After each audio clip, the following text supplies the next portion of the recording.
जिन्ने नूर का रहस्य।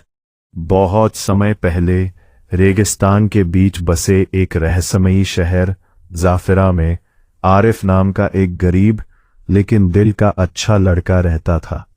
उसका सपना था कि एक दिन वह अपनी मां को गरीबी से बाहर निकालकर खुशहाल जीवन देगा। आरिफ दिन भर बाजार में छोटे मोटे काम करता और रात को आसमान के तारों को देखकर सोचता कि उसकी किस्मत कब बदलेगी। एक रात शहर में एक अजीब बूढ़ा फकीर आया।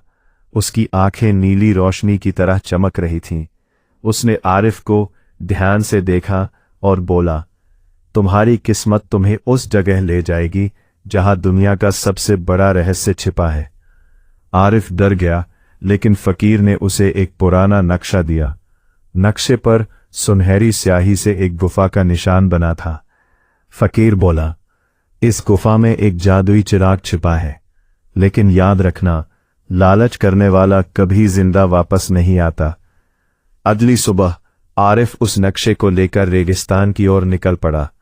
कई घंटों तक चलने के बाद उसे एक विशाल पत्थर का दरवाजा मिला जहां पर अजीब चिन्ह बने थे। जैसे ही उसने नक्शा दरवाजे पर रखा, धरती कांपने लगी और दरवाजा धीरे धीरे खुल गया। गुफा के अंदर सोने चांदी के ढेर लगे थे। दीवारों पर चमकते हीरे जड़े थे, लेकिन उन सब के बीच एक पुराना धूल भरा चिराग रखा था। आरिफ ने जैसे ही चिराग उठाया, पूरी गुफा में तेज नीली रोशनी फैल गई। अचानक धुएं का बड़ा बादल उठा और उसमें से एक विशाल जिन प्रकट हुआ। उसकी आवाज बिजली की तरह गूंज रही थी। मैं हूं जिन ए नूर, जिसने भी यह चिराग पाया मैं उसका गुलाम बन जाता हूं। बोलो मेरे आका, आपकी क्या इच्छा है? आरिफ डर गया, लेकिन धीरे से बोला, मैं बस अपनी मां को खुश देखना चाहता हूं। जिन मुस्कुराया। उसने हाथ घुमाया और अगले ही पल आरिफ के टूटे हुए घर की जगह एक सुंदर महल खड़ा हो गया। उसकी मां हैरान रह गई। धीरे धीरे पूरे शहर में आरिफ की दौलत और रहस्यमयी ताकत की चर्चा होने लगी। उसी शहर में ज़ारा नाम की एक बहादुर राजकुमारी रहती थी। उसे जादू और रहस्यों में बहुत दिलचस्पी थी। जब उसने आरिफ के बारे में सुना तो वह उससे मिलने बाजार पहुंची। ज़ारा ने पूछा, सच बताओ, तुम्हारे पास इतनी ताकत कहां से आई? आरिफ पहले डर गया, लेकिन ज़ारा की सच्चाई देखकर उसने चिराग का रहस्य बता दिया।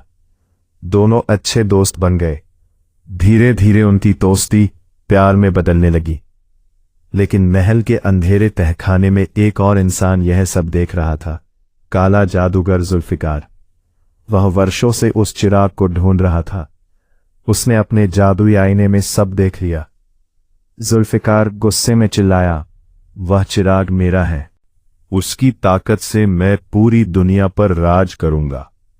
अगले दिन वो एक बूढ़े व्यापारी का भेष बनाकर शहर पहुंचा। उसने लोगों को आवाज लगाई, पुराने चिराग के बदले नए चमकदार चिराग ले लो। महल की नौकरानी को यह खेल समझ नहीं आया। उसने पुराना धूल भरा चिराग देकर नया चमकदार चिराग ले लिया। जैसे ही चिराग जुल्फिकार के हाथ लगा, उसने जोर से उसे रगड़ा। जिन प्रकट हुआ। क्या हुक्म है मेरे आका? जुल्फिकार हंसा, इस पूरे महल को रेगिस्तान के काले पहाड़ों में ले जाओ। अचानक आसमान काला हो गया। तेज तूफान उठा और पूरा महल गायब हो गया। जब आरिफ वापस आया तो वहां सिर्फ खाली जमीन थी। आरिफ टूट गया। तभी एक छोटा जादुई बंदर उसके पास आया। उसका नाम था मीजू। वो पहले जिन का साथी था। मीजू बोला, अगर तुम सच में अपने लोगों से प्यार करते हो तो मैं तुम्हारी मदद करूंगा।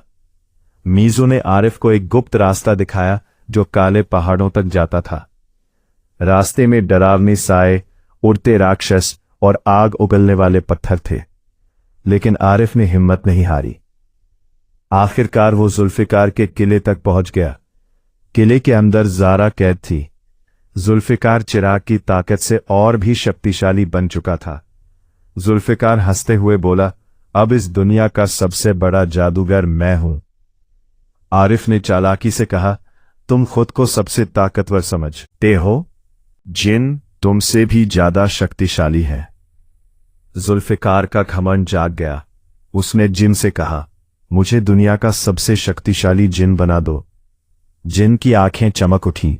अगले ही पल जुल्फिकार खुद एक जिन में बदल गया। उसके हाथों में भारी लोहे की जंजीरें आ गई और वो एक छोटे से काले चिराग में कैद हो गया। किला कांपने लगा। आरिफ ने तुरंत ज़ारा का हाथ पकड़ा और बाहर भागा। जैसे ही वे बाहर आए, पूरा किला रेत में दफन हो गया।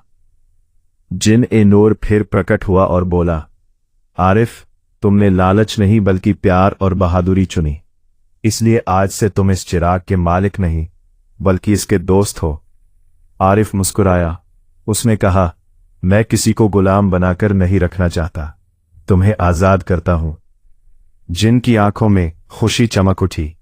उसने आसमान में उड़ते हुए कहा, जब भी सच्चे दिल से मुझे याद करोगे, मैं तुम्हारी मदद के लिए आ जाऊंगा। उसके बाद जाफिरा शहर में खुशियां लौटाई। आरिफ और ज़ारा ने मिलकर लोगों की मदद करना शुरू किया।